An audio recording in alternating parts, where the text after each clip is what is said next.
আপনারা যারা ভাবছেন ফিশ ফ্রাই বানানো খুব শক্ত একটি কাজ, সেটা কিন্তু একদমই নয়। আজকে আমরা আপনাদেরকে একদম বাজারের মতন ফিশ ফ্রাইয়ের রেসিপি এই ভিডিওতে বানিয়ে দেখাবো। চলুন তাহলে শুরু করা যাক আজকের আমাদের এই ফিশ ফ্রাইয়ের রেসিপিটি। আর আপনারা দেখছেন স্পাইসি কুকিং। ফিশ ফ্রাই বানানোর জন্য দেখুন আমি এখানে প্রায় 10 পিস মতন ভেটকি মাছ নিয়ে নিয়েছি।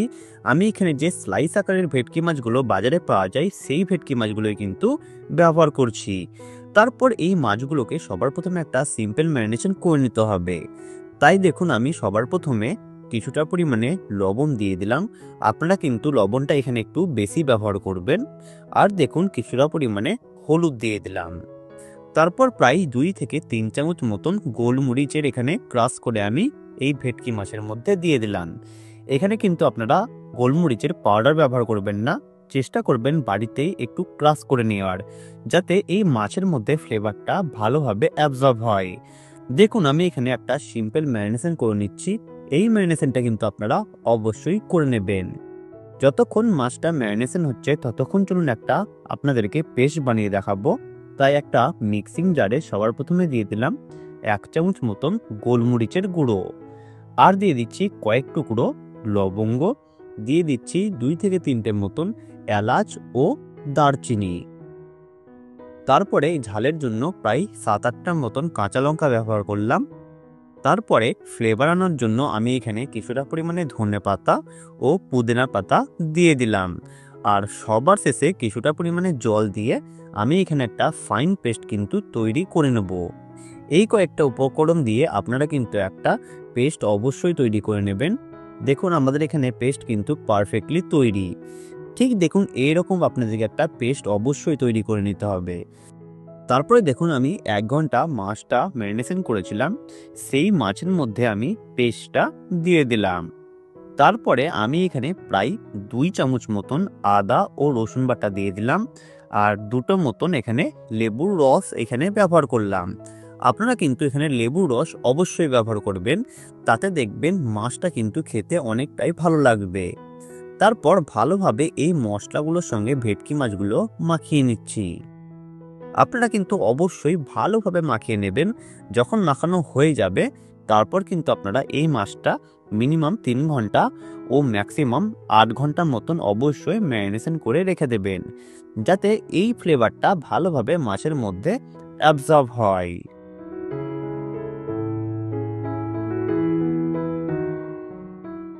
ঠিক দেখুন 8 ঘন্টা আমরা এই মাছটাকে ম্যারিনেশন করে নিয়েছি।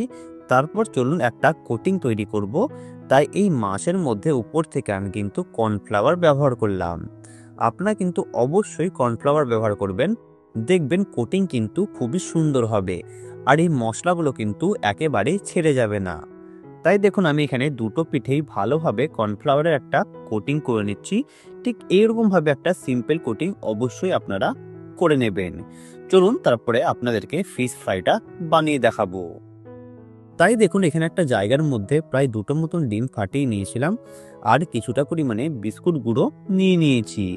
তারপর এক এক করে আমি মাছগুলো ডাইরেক্টলি ডিমের মধ্যে দিয়ে দিচ্ছি। 2টো সাইড ডিম ভালোভাবে লেগে গেলে আমি ডাইরেক্টলি বিস্কুট গুঁড়োর মধ্যে দিয়ে ভালোভাবে কিন্তু কোটিং করে নেব। যদি মনে হয় কোটিংটা একটু পাতলা হয়েছে, তাহলে কিন্তু আপনারা সেম প্রসেসে ডবল কোটিং করে নিতে পারেন। ঠিক দেখুন এইরকমভাবে আপনারা আবারও একটা ডিমের লেয়ার দিয়ে ডাইরেক্টলি বিস্কুট গুঁড়োর মধ্যে দিয়ে দেবেন। ভালোভাবে বিস্কুট গুঁড়ো লাগিয়ে দেবেন, যাতে এটা ভালোভাবে কোটিং হয়। তারপর দেখুন আমি হাতের সাহায্যে একটু প্রেস করে ভালোভাবে কিন্তু শেপ দিয়ে দেব। আপনারা চেষ্টা করবেন একটু চারকোনা টাইপের শেপ দিয়ে দেওয়ার, তাতে কিন্তু এটা দেখতে খুবই সুন্দর লাগবে। দেখুন আমাদের কিন্তু এখানে একটা তৈরি হয়ে গিয়েছে। সেম প্রসেসে আমি আপনাদেরকে আরো একটা বানিয়ে দেখাচ্ছি। দেখুন প্রথমে ডিমের ব্যাটারে দিয়ে আমি বিস্কুটগুলোর মধ্যে দিয়ে ভালোভাবে বিস্কুট লাগিয়ে নিলাম। তারপর সেম প্রসেসেই আমি ডিমের মধ্যে দিয়ে আবারও বিস্কুট গুঁড়ো ভালোভাবে লাগিয়ে নিলেই এখানে কিন্তু আপনাদের ফিশ ফ্রাই পারফেক্টলি তৈরি হয়ে যাবে। দেখুন আমি কিন্তু এখানে সবগুলোই একে একে পরপর তৈরি করে নিয়েছি। ঠিক প্রত্যেকটা স্টেপ এইরকমভাবে ফলো করে আপনারা পারফেক্টলি কিন্তু ফিশ ফ্রাই বানিয়ে নিতে পারবেন।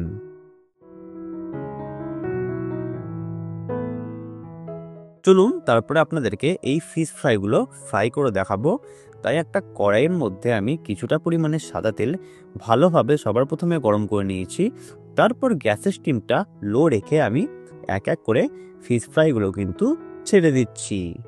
আপনারা যখন এই ফিশ ফ্রাইগুলোকে ফ্রাই করবেন তখন কিন্তু অবশ্যই লো টু মিডিয়াম ফ্লেমে রেখে ফ্রাই করার চেষ্টা করবেন। লো টু মিডিয়াম ফ্লেমে ফ্রাই করলে মাছটা কিন্তু ভিতর থেকে কুক হবে আর কালারটা দেখবেন খুবই সুন্দর হবে। দেখুন আমি একে একে সব মাছগুলো কিন্তু উল্টে দিলাম অপর সাইডটা ফ্রাই করার জন্য। আমার এখানে প্রত্যেকটা মাছ ভাজতে সময় লেগেছে প্রায় 15 মিনিট মতন লো টু মিডিয়াম ফ্লেমে রেখে। যখন দেখবেন ফ্রাইগুলো একটু উপর দিকে ভেসে উঠেছে তখন কিন্তু বোঝা যাবে আপনাদের এখানে ফিশ ফ্রাই পারফেক্টলি তৈরি। আমাদের এই ফিশ ফ্রাই রেসিপি আপনাদেরকে কেমন লাগলো আপনারা কিন্তু অবশ্যই আমাদেরকে এই ভিডিওতে কমেন্ট করে জানাবেন। ভালো লাগলে চ্যানেলটি সাবস্ক্রাইব করে পাশে থাকা বেল আইকনটি অবশ্যই প্রেস করে দেবেন। এই রকম আরও অনেক নতুন নতুন ভিডিও জানতে ও শিখতে হলে আমাদের চ্যানেলটা অবশ্যই আপনারা ফলো করে নিতে পারেন। আর আপনারা ভালো থাকবেন, সুস্থ থাকবেন আর দেখতে থাকুন স্পাইসি কুকিং।